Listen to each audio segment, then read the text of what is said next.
Welcome to Not Milk Never Milk. Subscribe if you're lactose intolerant. You begin by making the platform ready.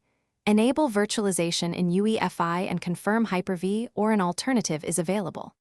Once done, pick your VM software, Hyper-V for native integration, VirtualBox for cross-compatibility, or VMware for advanced features, and download the guest OS ISO. Now create a new VM.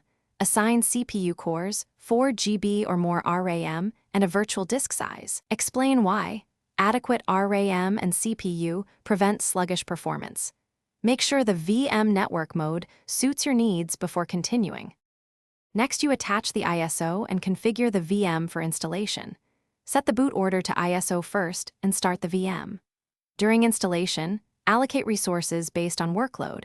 Assign multiple cores if available, 4 8 GB RAM for typical desktop use, and 2100 GB disk depending on needs, and choose dynamic or fixed disk for performance trade-offs. After the OS installs, immediately install VM tools or guest additions to enable drivers, clipboard sharing, and resolution scaling. This is why tools matter for smooth operation.